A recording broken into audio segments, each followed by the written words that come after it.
Tapi ini ada kejahatan, minta yang sifatnya adalah maksa-maksa.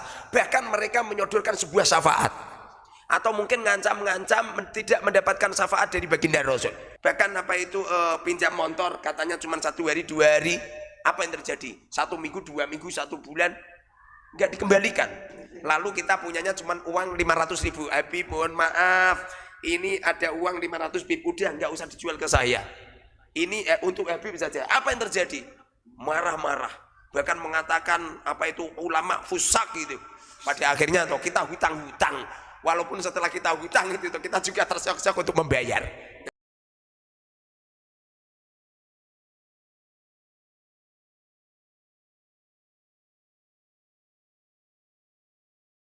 Itu mengkristal untuk menghormati, memilihkan yang terbaik, berhusnudon dan lain sebagainya. Tapi tahun bertambah tahun terus bergulir terus.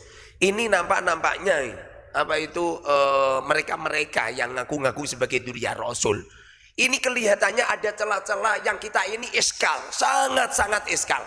Dan keiskalan kita ini sudah lama. Jadi seumpamanya 1 bulan atau 2 bulan yang lalu kita memutuskan untuk gabung ke PWI. Ini yang asli sudah lama gitu. Problem yang sudah lama. Kita semestinya ini pengennya ini hidup enak, nyaman, tapi apa yang terjadi? Kita ketamonan seorang Habib yang minta-minta. Kalau masalah minta kan mungkin orang pribumi juga minta. Tapi ini ada kejahatan, minta yang sifatnya adalah maksa-maksa. Bahkan mereka menyodorkan sebuah syafaat, atau mungkin ngancam-ngancam tidak mendapatkan syafaat dari baginda Rasul. Nyampe pernah suatu ketika saya ini pernah ketamonan seorang Habib datang. Beliau minta jubah. Lalu saya ambilkan jubah. Beliau tidak cocok, lalu saya ambilkan jubah semua. Di waktu itu 1 bopet saya bawa. Apa yang terjadi? Dibawa semua. Dibawa semua. Yang ditinggalkan cuma 3 yang jelek-jelek gitu. Nah, jadi diborong semua. Dan ini tidak cuma itu saja. Nyampe ada santri cantik lewat, langsung ditembung. Bahkan nyampe terjadi pernikahan. Bahkan pinjam motor katanya cuma 1 hari 2 hari. Apa yang terjadi? 1 minggu, 2 minggu, 1 bulan nggak dikembalikan, dibawa pergi gitu. Walaupun pada akhirnya terus ada Habib Alwi yang melihat kejadian ini, kemudian dilaporkan di Polres, lalu dikejar. Alhamdulillah motornya dikembalikan. Tidak cuma itu saja, mobil kita, padahal mobil itu mobil rental. Jadi saya itu merental mobil. Jadi beliau pinjam mobil, sudah kita gratisin. Apa yang terjadi? 2 hari, 3 hari, 1 minggu enggak datang. Pada akhirnya apa terjadi? Kita juga tanggung jawab untuk membayar rentalan. Digadekan gitu loh. Pada akhirnya mereka tidak bertanggung jawab. Ini yang sangat-sangat meresahkan. Dan ini madorot gitu loh. Padahal dalam kehidupan kita kan madorot. Jangan sampai orang lain itu madorot pada kita. Waladiroro. Dan kita juga jangan sampai memadoroti ke orang lain gitu. Ini gara-gara semacam ini kami sering istikharah, belum ada jawaban. Di waktu Kiai Haji Imaduddin menggulir sebuah keilmuan tetis, kami masih tidak cocok. Bahkan pidato-pidato saya kalau panjenengan lihat di beberapa media sosial, saya ngecam tetisnya Kiai Imad. Tidak setuju sama sekali. Karena saking husnudonnya gitu loh. Karena bagaimana tidak? Rasulullah mengatakan, aku tinggalkan kepada kamu semua 2 perkara, kan kitabullah wa itrati. Jadi apapun yang terjadi pada dzurriyyah Rasul tetap kita tutupi. Tapi apa yang terjadi? Masya Allah, tidak cuma itu saja. Nyampe saya itu sering dikatakan kiai fasik dan sebagainya. Gara-gara apa coba? Gara-gara ada yang jual sarung, 1 kodi, 2 kodi, ada yang jual figura, padahal figuranya paling ya segitulah. Ini kalau dibeli di pasar paling itu sekitar 500.000. Dipaksa harganya 4 juta sekian. Lalu kita punyanya cuma uang 500.000. Habib mohon maaf, ini ada uang 500 bib, udah nggak usah dijual ke saya. Ini untuk Habib saja. Apa yang terjadi? Marah-marah. Bahkan mengatakan ulama fusak gitu. Pada akhirnya kita hutang-hutang. Walaupun setelah kita hutang itu kita juga terseok-seok untuk membayar. Ini loh, Masya Allah. Setelah itu saya mendapatkan isyarah dan mendapatkan mimpi-mimpi dan lain sebagainya. Pada akhirnya kita putuskan untuk ikut PWI. Saya masuk di PWI, ini yang asli itu. Bukan berarti saya mendapatkan keuntungan, ada dana sekian miliar gelontor. Jangankan ada dana gelontor, justru kita ini masya Allah, kocek gitu loh. Kocek, jadi tidak cuman tidak cuman harta, tidak cuman tenaga, tidak cuman pikiran. Nyampe kita ini seakan-akan ini bunuh diri kita seakan-akan. Orang memframing dengan framing negatif. Kecaman negatif dan lain sebagainya. Pokoknya masya Allah, ini kalau benar-benar tidak diniati untuk berjuang lillahi kalimatillah, untuk menyelamatkan anak-anak bangsa, untuk menyelamatkan pribumi yang saat ini kelihatannya sih Belanda sudah pergi Ustaz. Tapi peninggalannya Belanda ini, Habib ini loh, masya Allah, mereka itu sifat-sifatnya itu, kalau kita mau berpikir dengan hati yang jernih dan otak yang jernih, ini ada indikasi untuk menguasai, indikasi untuk untuk menjajah. Dengan bukti banyak lah video-video, insya Allah rakyat Indonesia ngerti semua lah, nggak perlu kita jelaskan gitu. Jadi pada akhirnya kami mantap semantap-mantapnya untuk gabung dengan PWI dan untuk menyuarakan bahwa dari hasil penelitian sifat, penelitian akhlak, penelitian ucapan perbuatan yang selalu melenceng dengan Rasulullah, nggak mungkin loh Rasulullah seperti itu loh. Ada orang ngaku-ngaku anaknya harimau, anaknya singa, tapi meong-meong. Pasti ini tidak anak harimau ini anak kucing Ustaz, meong-meong gitu. Jadi ada indikasi loh, walaupun seumpamanya tanpa meneliti kitab, meneliti manuskrip, meneliti fatwa-fatwa ulama sudah jelas, tapi kita sebagai orang-orang yang berpendidikan dan juga orang-orang yang mengedepankan ilmu, lalu kita teliti dari hasil penelitian tidak ada satupun ulama dari masa Sayyid Ahmad nyampe masa Ali Sakron ini belum ada satupun ulama yang menyuarakan bahwa Ba'alwi itu min dzurriyyati Rasul. Seumpamanya ada orang yang mengatakan ini Syuhra wal Ifadah, loh Syuhra wal Ifadah setelah abad ke-9. Ini sangat aneh dan ini tidak bisa dikatakan Syuhra wal Ifadah sebagaimana yang difatwakan oleh Imam Syafi'i.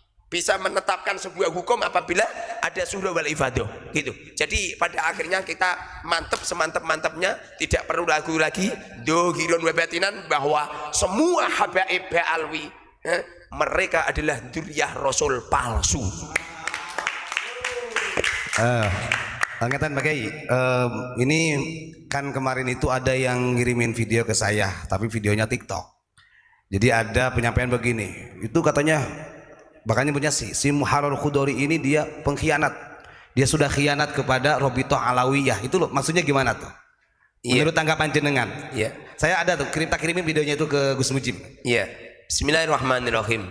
Jadi mereka-mereka yang mengatakan bahwa saya itu mengkhianati Robitoh Alawiyah atau mengkhianati Ba'alwi, bahkan katanya itu pondok saya bisa berkembang atas bantuan para habaib, ya kan?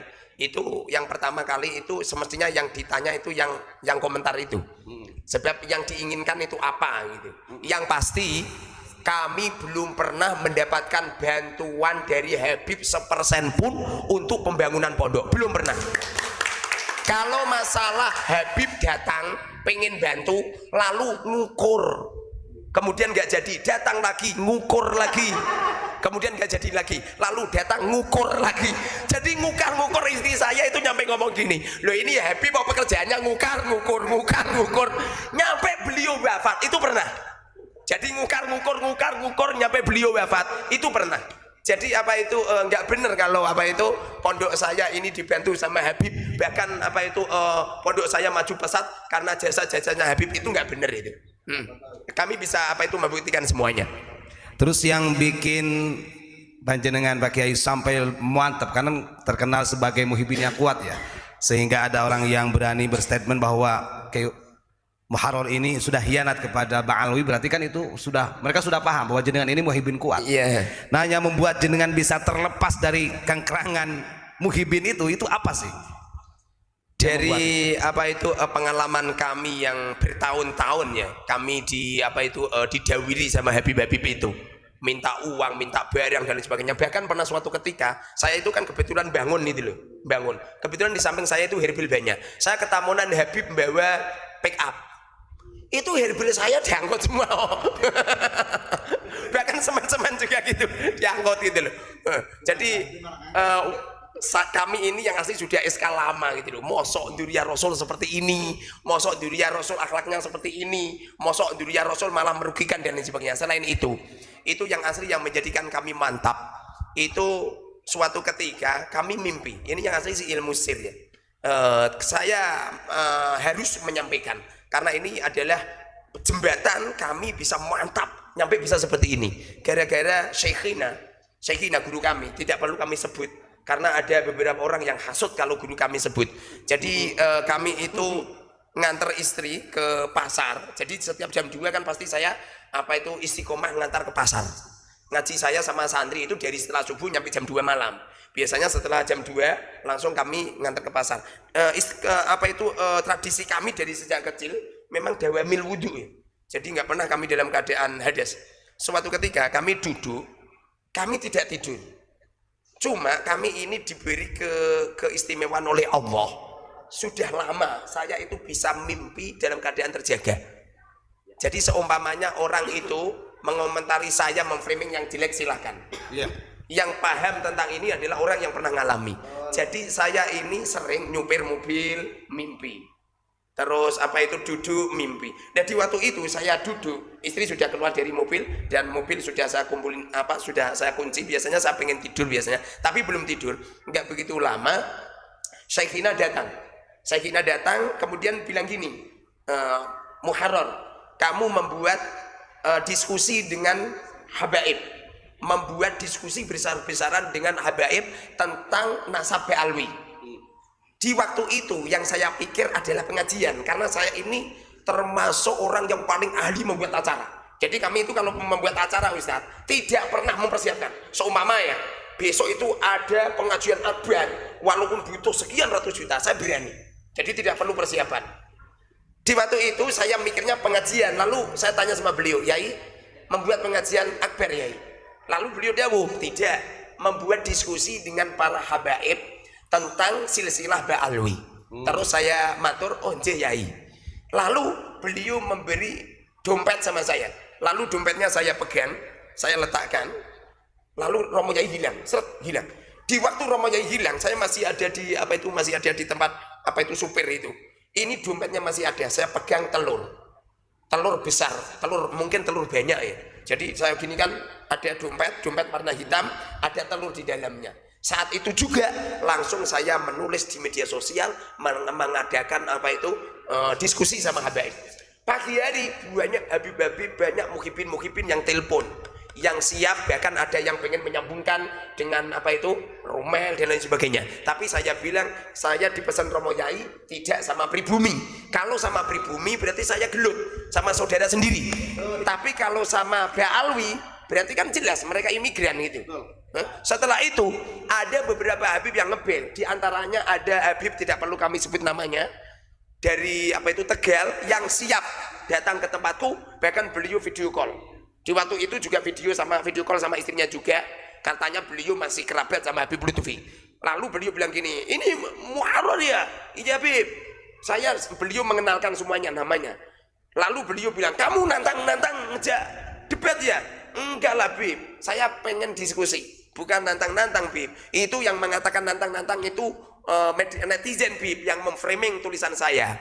Kemudian oh ya oke, besok saya berangkat, setelah subuh saya berangkat. Kemudian beliau minta transport sama saya 1.500.000. Kebetulan di ATM saya adanya cuma 1 juta. Lalu saya bilang gini, Bib, ini adanya cuma 1 juta Bib, gimana? Oh enggak apa-apa, saya transfer. Setelah itu apa yang terjadi? Setelah subuh saya sudah menyiapkan youtuber. Jadi live streaming sudah saya siapin semua. Dan kami pun persiapan. Saya tidak pernah persiapan tentang keilmuan, karena saya paham betul habaib itu biasanya nggak begitu ilmiah. Biasanya, jadi nggak perlu kita siapkan keilmuan gitu. Setelah itu ditunggu jam 7, 8, 9 nggak ada. Ditelepon nggak diangkat, di WA nggak diangkat. Nyampe malam hari nggak diangkat. Di waktu itu kami juga live kalau ada habib yang pengen dan lain sebagainya. Saat itu juga langsung saya ikrar untuk masuk ke PVI. Malam harinya saya bertemu dengan Romo Yai saya. Romo Yai saya di waktu itu umurnya 49. Jadi begini Ustaz, orang itu kalau mimpi bertemu dengan Rasulullah, atau bertemu dengan siapa saja, kalau umurnya kok tidak umur akhir hayat, bohong berarti. Jadi saya itu ketemu sama Romo Yai atau ketemu sama siapa lah, itu biasanya umur terakhir. Jadi di waktu itu kan Romo Yai sakit di di kursi roda. Beliau nemuin saya, beliau cerita-cerita ilmu sir, ilmu yang aneh-aneh nggak perlu saya sampaikan ya. Lalu beliau senyum, pertanda kalau beliau ridho ikhlas atas saya gabung ke PWI. Setelah itu toh langsung saya memberanikan diri untuk debat, untuk diskusi. Bahkan nyampe detik ini belum ada satupun Habib yang diskusi sama saya kalah, belum pernah. Belum.